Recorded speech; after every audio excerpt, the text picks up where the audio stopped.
Hey guys, today I want to chat to you about cod handling and particularly cod swimming.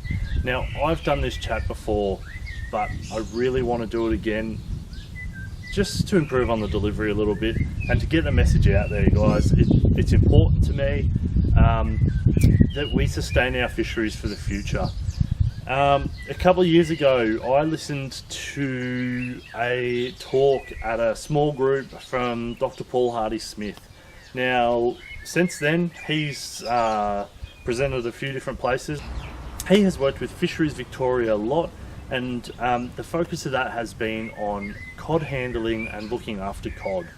Now, he is a vet and he specialises in aquaculture, and he works in fish farms with disease control and the best way to handle fish and look after them. And he's done a lot of research into Murray cod, and they've found out a few things.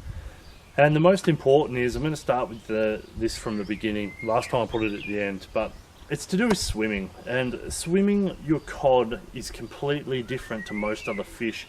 And the reason that is that cod's gills only work one way. They only absorb oxygen from the water when the water flows over the gill in a forward motion. So the fish swims, the water comes in over the gills, and the gills pull oxygen out of the water.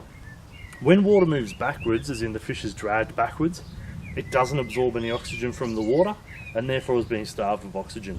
Now, when you're fishing for a lot of other fish, you might put them in the water and you wash them back and forwards, and you get water flowing over the gills, and that revives the fish, and that is fantastic. But when you do that with cod, you're actually giving them air and then taking air away from them. You're not helping them at all. The best way to help a cod out is to hold the fish by the front and keep them moving in a forward motion. Whether that be that you walked into the water because you're fishing from land and you just swoosh them around, whether that be that you walk out into flowing water and hold them in the current and just let the water flow over them, or that you hold it over the edge of your boat and you just putt around with your electric motor or your petrol motor and just let the fish recover with some air flowing over it. That's not good. With some water flowing over it so you can pull the oxygen out of the water.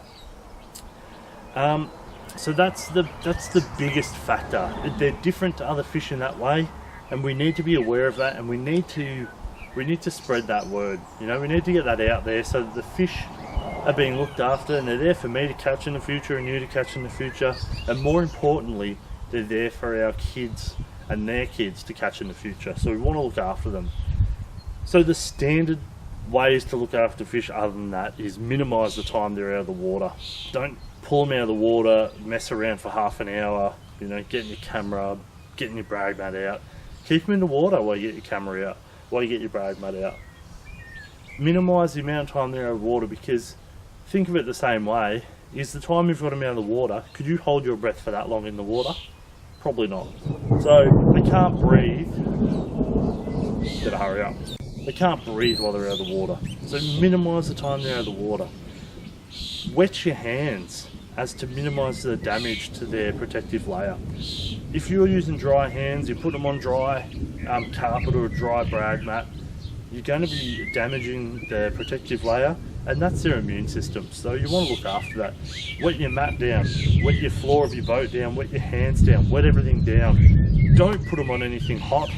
Don't pull them out of the water on a stinking hot day and sit them on a tin seat in the boat. You're going to burn the fish and hurt the fish. So wet your hands, wet your surfaces, keep your surfaces cool, minimise the time they're out of the water.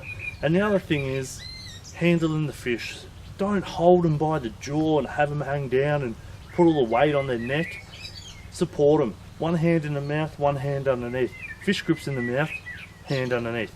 Now, as for fish grips, pointy, sharp fish grips can damage the fish's mouth.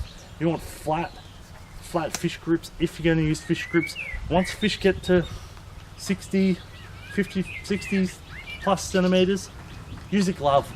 Put a glove on, put your glove in your mouth. You can't damage the fish with your hand. If they roll and they slip off, they're not going to slip off with fish grips in them. They're going to get off and swim away freely.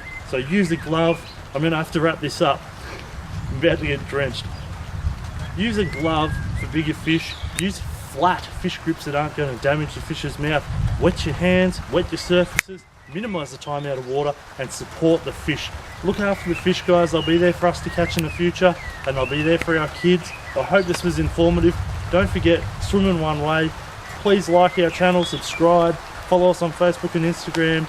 Guys, we really hope we've helped you out, but I've got to call this quits. So thanks for watching.